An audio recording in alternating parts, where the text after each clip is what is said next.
right, so we've got a great panel today. We've got Carrie George from the Summit County, top of the Rockies Market Center. We've got Stacy Kibler from KW Partners in Colorado Springs, and we've got David Heiny from um, Urban Elite in Denver Highlands is I haven't seen David yet.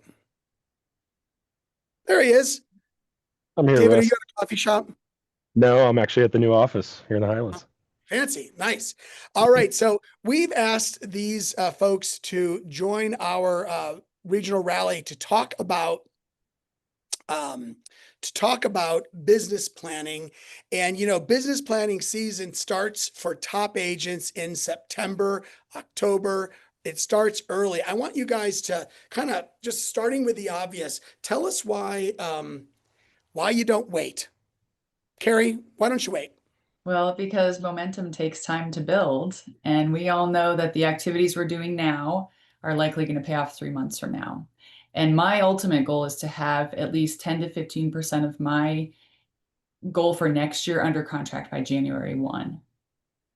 All right. I love it. By the way, Carrie, for background, tell us tell us where exactly you do business and how much you're doing and what your team looks like. So just me, I have a TC and a VA. I'm in Grand County, which is just up the hill from the Denver Metro. I've been in the business for 21 years and I average about 45 to 55 closings a year. Okay, awesome. Stacy, how about you? Tell us your perspective on plan early. I think it's kind of the same thing that Carrie said, right? Like what we do today, we're going to see the result in 90 days. And so that's why we start planning now. And then also, I have a team of 12. And so for me, I like to make sure that, right now, a lot of agents are slowing down in their business with holiday season and stuff. And I always try to really put a fire under my team to keep going at this time because other agents are dropping off. So we want to make sure that we know what we're wanting to do in 2026. So that way we can plan now to start doing the activities to see the results. Got it. And you said you're a team. Tell us a little bit about your team. I have a team of 12. I've had the team for about 21 years, been in the business 30 plus. We serve about 150 families a year. Awesome. David, your perspective on planning early, and tell us also about who you are and where you work and what your business looks like. Yeah, so I'm here at the Urban Elite office, actually co-lead a team of one, looking to expand a little bit more this last year. Had a lot of agents fall out this year.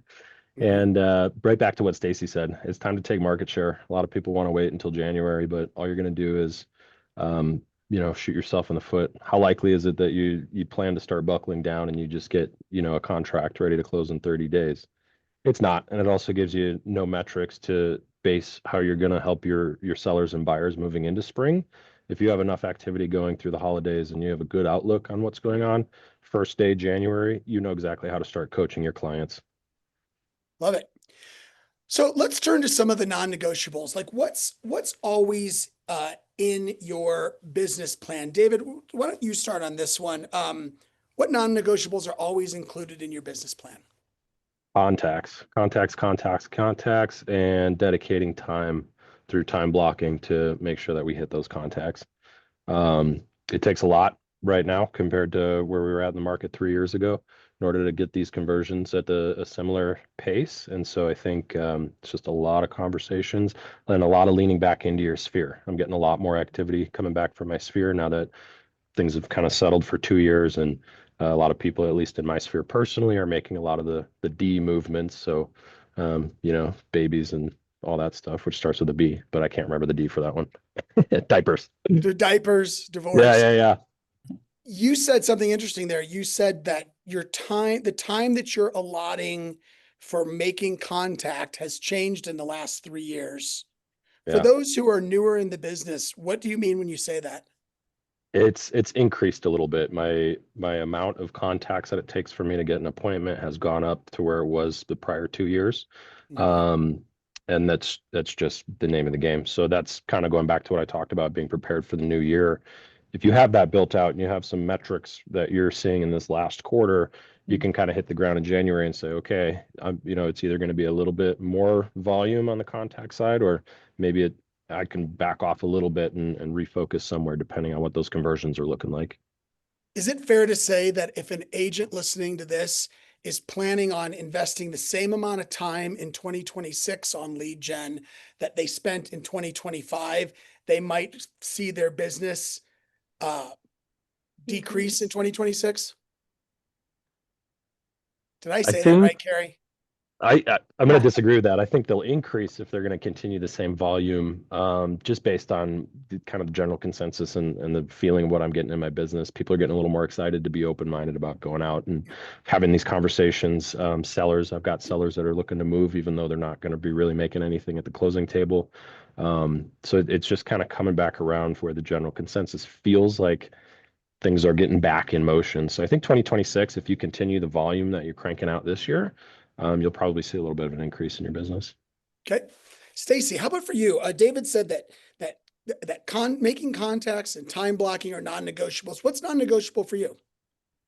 I think one of my big things is that I want to make sure, because I don't run a team dependent model. I teach my team members how to run at least 3 lead levers.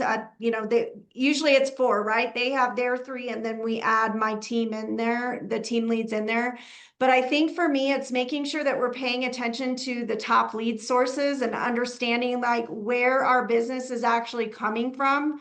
So that way they can understand, what do we need to double down on? Do we need to double down on the sphere, the referral piece of it, the social media piece of it? Or maybe we need to, maybe I had an agent that decided last year they were going to add open houses as a lead lever, and it's not working for them. But if they're not tracking those numbers to make sure they understand what are their top lead sources, they might be focusing on something that they shouldn't be focusing on. So for me, it's making sure they understand which lead lever is working, which one is not, and how do I double down on that? So you guys are going to list your 150 transactions or so. You're going to figure out where each of them came from, and you're going to figure out by agent what's working and what that we can push on, and what maybe wasn't effective in 2025. Correct. Love that. Yep. Carrie, what would you add to this? So before I came to Keller Williams, I didn't even really know what business planning was. Every year my goal was, well, I just want to make more money than I did last year. I want to have more closings than I did last year. And that can only go so far until you find that you are treading water and sinking at the same time. So when I came to Keller Williams, I was introduced to the economic model and the spreadsheet, the spreadsheet, and working with the LID, which is Gene Rivers Lifestyle Investments and Debts. And that was a complete game changer for me, because I was able to get very serious about the amount of money I needed to live my life by design, get really serious about my business expenses. And then that spreadsheet translates to how many closings you need per year. And that has been such a powerful tool in my business planning. I couldn't do it without it. Sure. So I was going there next. And the question I was going to ask is, do you start with your income goal and work backward, or do you look at your activities and work forward? It sounds like you start with, how much does it cost for me to live? How much do I want to invest, or what do my investments look like? And the D stands for? Debt. Debt. And what kind of debt do I have? Those income goals add up to a net income that you need to make. Yep.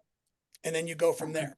Yeah, and you can factor in your average commission, and the spreadsheet does all the math for you. It tells you exactly how many listings you need to sell and how many buyers you need to work with. And it also shows you how important it is to track. So, going back and looking at your business, what is your ratio of listings to buyers, and what's your conversion rate on listing appointments or buyer appointments? How many of your listings sell? How many expire? So you start to get very intimate with your numbers, which I think when you do that, then you start to, it has a meaning. And so you're more likely to follow through with your plan. Mm-hmm. Love that. Have you seen changes to your conversion rates this year? I have. Uh-huh. Yeah. So in your area, what are you seeing? I would definitely say the buyers are the ones where I'm really seeing a big shift. The sellers, I still feel my conversion rate is still maintaining very well, but buyers are just they're kind of spooky right now. They come and go, and the whole lawsuit has been, I think, challenging for them to understand. And so that has definitely dropped off. So it's taking more buyer appointments to get a buyer agency signed, and it's taking more buyer agencies signed to get a buyer deal closed. Yeah. Stacy, how about you? How do you work it? Same thing. So we start with the lid, and then we put that number into the economic model, and then the economic model breaks it down and it says you got to go on this many appointments. And then we also have to, we track our numbers every week in our team meeting where we go over contacts, appointments, and the effort, right? Like sometimes, sometimes agents activity isn't what they necessarily think it is. So every week when we go through those numbers, we start with, okay, what was the activities that you did? How many contacts did you try to make? Number one, how many did you actually make? Because that's going to help me as a team leader understand who's converting and who's not. And then we go into the appointment of, we went on this many appointments, but we're not getting the contract. So is the conversion problem getting the appointment, or is the conversion problem closing the appointment? Got it. David, how about you? Do you start with the income or start with the activities or something in between? Yeah, pretty similar. Kind of reverse engineer it from what our goal is to hit, and then what that looks like compared to conversion. And then another question coming up is that kind of throughout the year we'll look at that on a basis to see how we need to adjust back to. Is it the activities that we're doing? Are we needing to refocus how we're reaching out to these people? What the strengths might be for this year? Because sometimes people just don't feel like going to a bunch of events one year, but they'll pick up the phone every time you call. So a little bit of shifting in there as well as you kind of move through the year. So you all talked about life goals and in some things outside of just the business piece. I'm just wondering for each of you, how do you tie personal things into your business planning? Family, freedom, impact, things like that. David, why don't you start? Yeah, I've actually so I'm making a big shift into the social space this next year, and that's actually something that's kind of reigniting me to get back out and just kind I've of seen you share my eat more story. pizza this year than anybody, I think. I think so, yeah. I'm getting on a big kick for it. And those are the things that I, It's originally working. loved when I moved to the city. And I thought, I met with somebody who kind of sat down to help me with some brand recognition and start getting into the social Yeah. space a little better. And so that was something that sort of reinvigorated me as far as my business. So I've weaved that in on a personal front, and then, a lot of, traveling to the mountains and stuff like that with the wife and dog. So that's just sort of tied back in. And then also you have your why at the end of the day. What is it that we're coming into the office to do this every morning? How are we positively impacting people around us? And then what are we setting up for in the future? So a handful of different things, but I think if you can figure out how to kind of weave it in, and a lot of new Yeah. agents at our office, that's what we're talking about. Go out and try different things. Open houses aren't for everybody, but you might really enjoy them. And you might find out that you just like hanging out and talking to the neighbors that come through. Yeah. Or if you like throwing events, go to the coffee shop, set up a little thing that says, I'll give free real estate advice. If that's Yeah. your morning jam and you get energy from doing that, then I say you go make that part of one of your pillars and figure out how to leverage that. Yeah. Stacy, how about you? How do you weave the family, the freedom, the impact into the business plan? When we do our business planning as a team, I give them a packet, and part of that packet is, I think it's called the My Long-Term Goals. It came from the One Thing, and basically it breaks it down where the top is the personal, bottom is the business, someday goal, 5-year goal, 1-year goal. So I give them that, and then we also, from the One Thing, we look at those 7 circles, right? And I try to do it like the 1 through 5 technique instead of 1 through 10, because that's too many numbers. So I have them go through all the circles and, kind of rate it 1 through 5. So that way they can see where they need to focus. But for me, it's when you go and you put your personal goals first, and then you build the business goals around the personal goals. And that's really where the lid comes in as well. Like, am I going to be able to do all of these things?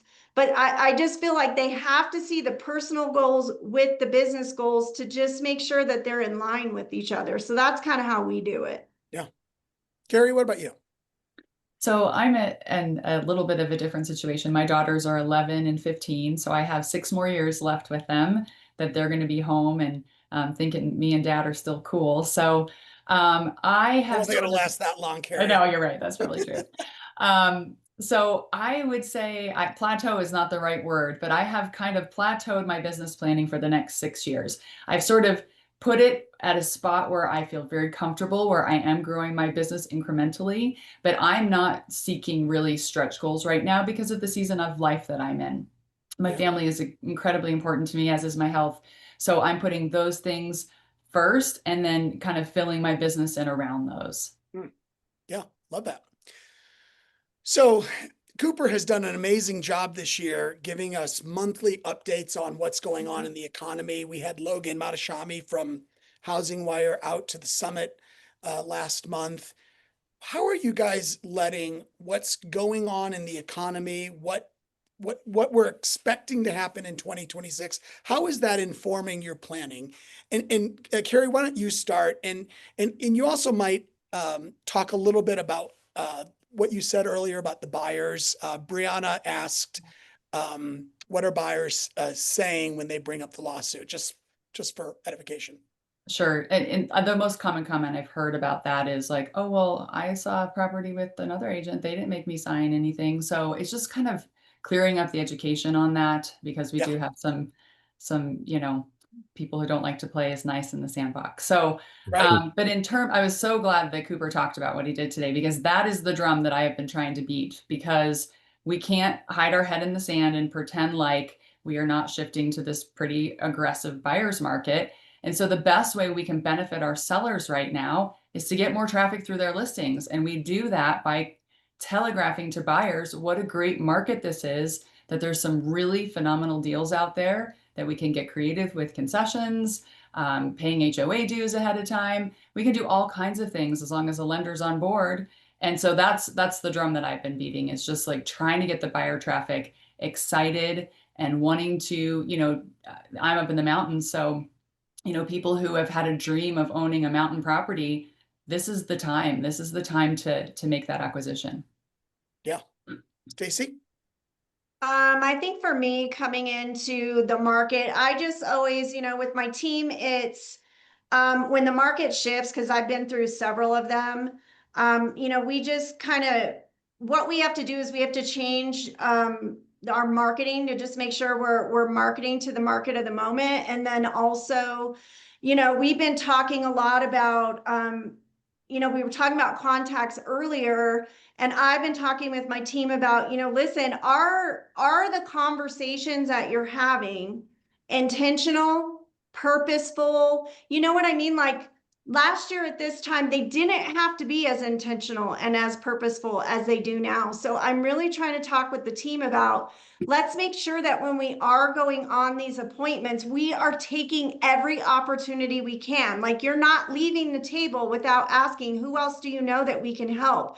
You're never leaving a phone conversation without saying, who else do you know that we can help? And so for me, it's just, we have a tough market right now, and the way that we're going to get through it is make sure that we are intentional and purposeful about our conversations and taking every opportunity that we can. Yeah, when we're selling 6 million or 6.5 million homes a year, you don't have to be intentional with getting every referral like you do when we're selling 4.1. Right. It's just a different world. David, Right. your thoughts? Yeah, piggyback off of that. I think it's the intentionality is so big right now, and I've been bringing in a lot more sellers as the condition of like, hey, look, we're a teammate, so like I need ideas from you. Like it's no longer the market where we can just throw it out there and get a bunch of buyers to, come through the door, even in a regular balance market. And so, we're talking about like going out and looking at the competition together and trying to rate our house, or maybe coming up with like, hey, this person showed the property. They're not really getting back to us. Let's put together an offer for them, and see if we can get them to come back around kind of situation. And I've gone to a handful of sellers this year. They're like, yeah, would it be out of the question to do like, I know this company, they can do like a commercial for us, like yes, let's just do everything that we can to try to get that going right now. A lot of reverse prospecting. I found that involvement is a little more engaging and builds a little bit. You definitely get to show your value proposition if you're sitting there trying to work through this with them. Even as a professional, it's okay for us to sometimes be like, we threw my standard operating procedure at this thing and we're just not getting the results. Like, help me out here. Let's brainstorm a little bit. What ideas do you have? And you'd be shocked. Sometimes these sellers, they come up with really great ideas that we just don't have implemented into our business right now. Yeah. And shows great value proposition, builds a lot of rapport. And it's a really fun way to go about the business right now. Yeah. Stacy, talk to us about accountability. You mentioned it earlier. A lot of people build their business plan in September, or October, or November. They know exactly how many activities it's going to take to hit their net income goals. And they get to January 1st and they don't track anything. How do you do it? Oh yeah, no, my team tracks. We track. We definitely track. So every week Tell in us the meeting, exactly what it looks like. Well, every Monday evening, they put their numbers in for the Tuesday morning meeting where it says what were the activities that you did, how many contacts did you make, appointments, how many of those appointments closed, how many contracts. And so we track that. And then also we have a form for an end of month reflection. Right? So end of month reflection of my lead generation, how many contacts did I get? What lead generation strategies worked? Then it kind of goes over, okay, what was my database and my client? How did that go? How many of my database did I talk to doing the DTD2? What buyer and seller activities did you do? How many consultations did you actually go on? Because there's a difference between a buyer appointment and a consultation appointment or a strategy session. So we have the reflection at the end of the month as well, because I've learned as a team leader that when you sit and wait until a quarter, right? Like we've done a quarter of business and we're behind. If you wait that long to catch, hey, we have a problem. Now like Carrie said in the beginning, it takes so long to get the momentum. So, we track weekly. We hold each other accountable in the meeting weekly, and then we can also do an end of the month reflection as well. Got it. Carrie, how do you, as a solo agent with admin help, how do you hold yourself accountable? So by using the economic spreadsheet, I know exactly how many listings I need to sell and buyers I need to close. And then I break it down by daily contacts that I need to make. And I also work off a tracker. So it's points based. And so my goal is to have 30 points every day. And sometimes when I'm like, 3:30, I got to go get my kid from school in 30 minutes and I need to get 10 more points really quickly. I have some high value but easy tasks that I can go in and just create engagement, create contacts. So that's been really helpful. That helps me kind of gamify my day so that it doesn't feel like a grind constantly. My business is also really listing heavy. So it's very easy for me to track my listing appointments. I'm not as good about tracking the buyer appointments. I'd like to get better at that. But I just go old school on paper with a little tracker that I made in Canva that helps me keep track of the appointments I go on and the ones that I secure. Yeah, great. And I take you to be quite internally motivated as well, right? Definitely. Yeah, that helps. David, you're in a partnership. How do you guys, you and Melody, how do you track? Yeah. So let me just start by saying I'm a human like other people, so not a robot. You make mistakes every now and then. And it's just a cumulative effort right now. Sometimes I'm doing a little bit more business, sometimes my partner's doing a little bit more business. And typically how we're going about it is just weekly meetings, kind of catching up on how everything's going with each transaction that we're in. It's a little less so on like the daily metrics that we're performing, but kind of on a weekly basis. So I personally will look at kind of my daily metrics just to make sure, like what Carrie was talking about is a huge thing for me. Gamifying and also putting yourself in positions that that's one thing. Like tracking, I usually have to put myself up against the wall somewhere. So I'm in this mastermind right now.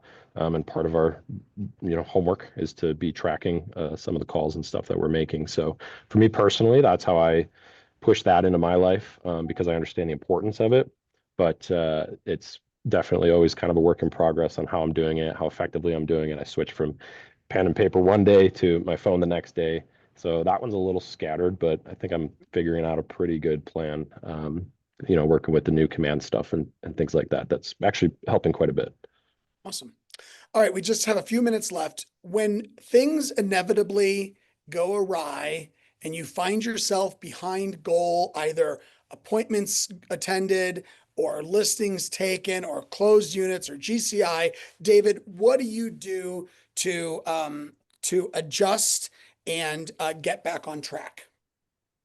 I typically will go for like some outside feedback. One of the things that motivated me for social media this year was sitting down with Day, actually from Day Lux, and kind of talking about, he did a presentation here at the office that really inspired me to do that. And I was a little bit behind my goals at that point. And it was another tool that I got to introduce that sort of reinvigorated me halfway through the year to catch back up. So now we're back on track. But sometimes you just start the year with the thought of one pillar kind of being your main support for your business, and then things change. You find something that you really enjoy doing, and then you're able to pour more effort and energy into that without actually expending as much as some of the other lead gen. Got it. Carrie, how about you? When you find yourself not tracking and behind goal, what do you do? So first thing I would do is I'd go to my pipeline and see if there's anybody I can move up. Someone who had, said, oh, 6 months, I'll be ready. See if I can get them moved up at all. The other thing that I had to do this year that was different, because I did find myself behind goal. I'm probably would say a very low pressure salesperson. It's just not in my DNA. And I found myself like having to do real estate matchmaker. I had a buyer. I knew this home was perfect for her, and I literally had to drag her in there. And it was because I found myself behind goal. I'm like, she's going to buy this house if I can just get her in there. And before I would have been a little more passive about it when the business seemed to be kind of cranking along. But this year was a challenging year, kind of midway through. And I had to change my mindset about like how I do my business. And just kind of go after it a little bit more. Yeah. Stacy. I think when we have like a midday Mayday and a 5 p.m. protocol, which is kind of the same thing, right? It just depends on, all of my agents kind of run their business their way. So they're each going to have a different protocol that they use. And then they've got to decide, okay, is it going to be the midday Mayday or is it going to be the 5 p.m. protocol? And then here are the things that we have to do to make sure that we get to the number of contacts that we need for the day. Yeah. So what I'm hearing from all of you is that you are looking at the numbers throughout the year, throughout the month, throughout the week, and figuring out when you are off track so that you can move forward and right the ship. Correct. I love it. Yeah. Yeah. Carrie, Stacy, David, thank you so much for sharing with us today. Absolutely. Thanks for having Thank us. you. All right.